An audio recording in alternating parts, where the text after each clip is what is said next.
Hey there. So I just watched The Undoing on HBO with Hugh Grant, and I could not believe what an perfect example of how a malignant narcissist negotiates it was. So stay tuned for my breakdown on how The Undoing is a wonderful example of what happens when you're negotiating with a narcissist.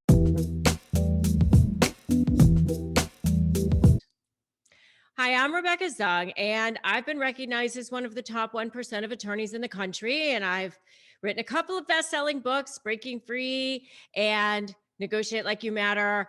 And I help people negotiate with narcissists. So if that's you, either in a business setting or a personal setting, make sure you subscribe and hit that notification bell. Okay, so I cannot wait to dive into this. I'm watching this series. It's a six-part series. It's predicted to sweep the Golden Globes. It's up for every single major award, including Hugh Grant, Nicole Kidman, the entire series, David E. Kelly, the whole shebang. And it was so fascinating to me as an attorney who helps people negotiate with narcissists. I was like, oh my gosh, there's so many facets of this that really could be helpful for people. So I wanted to break it down for you. So the first thing is that, here's a guy who somehow suffered some sort of a trauma when he was a kid. And by the way, spoiler alert. I should say that spoiler alert. Don't watch this unless you've already watched the series. And if you haven't watched the series, go watch it and then come back and watch this analysis. Okay. So, all right, going back to it. So he had something happen to him in his childhood, which ends up coming out later on. And I'll tell you about that in a second. But here's a guy who was extremely charming, very handsome. I mean, it's Hugh Grant, for God's sake. It's the rom-com guy, right? And he plays this doctor who takes care of kids with cancer. He is married to Nicole Kidman. They have a son who's, I think, around 12, something like that. And he seems to have pretty much the perfect life. There he goes. He goes to a fundraiser, and there's this woman there that his wife, Nicole Kidman, had just recently met. She's another mother at the school and doesn't let on that he knows her. And, he gets a call in the middle of the fundraiser and says, I have to go. I have to go to the office or back to the hospital. I have an emergency. So Nicole Kidman ends up going home, goes to bed. He gets home much later. He's very upset, tells her that he had lost a kid with cancer, she had passed away. And then the next morning, he leaves for what she thinks is a medical conference. And then her life starts to become unraveled. And she finds out that he wasn't at the medical conference. He left his phone at home. Meanwhile, this woman that they saw at the fundraiser is also found dead. And all these things start coming out, like that he had been fired from the hospital like 3 months before, that he had been having an affair with this woman who just passed away. And then he ends up, coming back into her life, and a couple of days later, and tells her, I didn't do it, there's no way I could have murdered somebody, me. I know it looks bad, I was having an affair with her, but I didn't do it, I didn't kill her. And this guy is so charming that he gets everybody in his world to believe that he didn't do it, because he has relied on his charm for so long. So there's so many facets of what happens here when a narcissist starts to become undone because the fence is being built around them. And this is what I tell you guys all the time. So building strategy, creating that leverage, so important, because that's what makes them start to make mistakes. This is when you start to see the narcissist come unglued. So what happens is, and spoiler alert one more time, so you can't say I didn't warn you. So the guy ends up murdering that woman that night of the fundraiser because she is threatening to expose him. She's saying, I think that we should tell people, I want your son can be a great big brother to my son. Everybody in the world's going to know. He couldn't handle the fact that all the people that he respected, including his wife, including his son, who he it was very critical to him that he maintained that their sense of adulation about him. He was not able to take that, and that's when he started to become undone. And that's when he started to make mistakes, huge mistake, by murdering this woman. Then he starts making another whole series of mistakes. He tries to go back to the well of the things that he knows how to do. And this is what I want you guys to understand. So you see him hoovering. He goes back to the wife. Oh, come on, honey. We love each other. We can get through this. Back to the husband, the son. We can be a family. We can do this together. He tries holding the wife's hand. He tries hugging her. He even thinks that he can charm the husband of the woman that he murdered. He goes to her house, his house. The son is there. He says hello to them. He's trying to charm them into believing that he did not do it. Yes, he did bad things, but he is not a killer. And so, and by the way, he can show emotion when he needs to, which is something that a lot of covert narcissists are really able to do. And especially the really smart narcissists, they know how to turn on the empathy, they know how to turn on the charm, they know how to make themselves look like they're good people.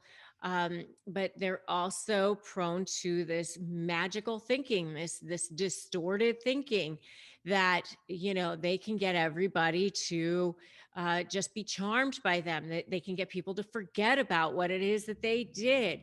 They want people to move on or project what it is that they did onto somebody else. He's trying to blame the husband. He's trying to blame anybody else that he can. So that's what happens when they start to become undone. They start to make mistakes. They start to go and rely on the things that worked for them, the love bombing, the gaslighting. I mean, even the gaslighting of the wife, uh, despite exactly what you see, how it looks to everybody that he's the one that did the murder, he's telling everybody, I didn't do it. I couldn't have done it. And that's exactly how narcissists operate. They try to take things that are very obvious and just say what you see with your own eyes, what you hear with your own ears ain't happening. That's not the truth. So and there's some speculation about narcissists around whether or not they just, despite intellectually knowing what the truth is, they just have to live in this distorted way of thinking, this magical way of thinking. And that really came out at the end of this movie when he's talking to the son, for the end of the series, the last episode, where he says to the son, the person that did that wasn't me. That's not the dad, and it's almost like that's how he can justify it all to himself, because it's not the person that he wants himself to be. It's not the dad.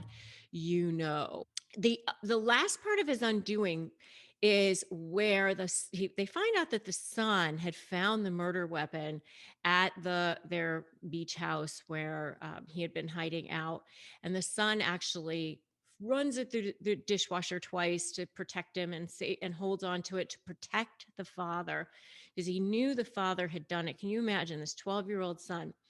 So when that happens, in order to try to protect himself one more time, he goes and he says to Nicole Kidman, the mother, do you think that the son could have done it? And it was in that moment that Nicole Kidman was like, uh, okay, clearly he did it. I can't believe that he would actually try to pin this on our 12-year-old son. Oh my gosh. But she's very shrewd. She doesn't let on. So this is where I talk about ethically manipulating the manipulator. This is exactly the kind of thing that you guys can do too. And so what she does is she shrewdly says, "Oh, put me on the stand. I'll talk about what a great guy he is." So in the meantime, she has her best friend, who also happens to know the prosecutor, let the prosecutor know that when this guy was a teenager, he was supposed to be watching, he was like 14, he was supposed to be watching his 4-year-old sister. He was doing something in the kitchen. She ends up going outside, gets hit by a car, and dies. Apparently, the mother told Nicole Kidman, I never saw him have any moment of grief. I never saw him have any moment of uh, empathy or care about that situation. He didn't even seem traumatized. She actually said she thought he was a sociopath. And apparently, Nicole Kidman, who was playing a therapist in this movie, had also told this friend that she was pretty sure that Hugh Grant had narcissistic personality disorder. So she gets on the stand. She says, "Oh, yeah, he's a great dad, great husband, wonderful. He could never do any of these things." But she knew that the prosecutor was going to cross examine her and ask her, "Well, but didn't his own mother, say these things? And didn't you yourself diagnose him as this?" And so she was able to ethically manipulate the situation so that she wasn't the one who was actually saying these things, but she got the prosecutor to force it out of her. So obviously, that ended up to be his final undoing. So, what I want you to know when you are negotiating with a narcissist is you've got to create that leverage. And if you want to know more about that, check out my video on creating leverage when dealing with narcissists. And um, you also need to not fall prey to their well of tricks, their to-do list of tricks that they go back to: the gaslighting, the manipulating, the hoovering, the love bombing, all those things that they're trying to do because they know that they are being cornered. And I also want you to know that as they start to become unglued, they start to make mistakes. If you want to know more about the collapse of a narcissist, I have a video on that as well. But that's what happens to them. They start to make mistakes, and you'll be right there to catch it and then use that as leverage against them. You don't have to get upset. You don't have to go crazy. You don't have to, you don't even have to give up. You can keep going. But remember, when you're negotiating with a narcissist, it is a long game. You can't expect instant results, but you can sit back and watch them uh, basically build their own noose. And they can do that. And that's when you'll be there to make sure that you use that as leverage so that you can end up with a fair result and come out hopefully somewhat unscathed from this situation. So, if you are so ready to see a narcissist become undone, give me an undo them in the comments below. And I'd also love to know what your feedback is about that mini series. Just give me your feedback below in a comment. And if you like the video, like it and share it. And also make sure you subscribe and hit that notification bell. You can also grab my free Crush My Negotiation Prep Worksheet, 15 pages, free ebook. Just get it at winmynegotiation.com.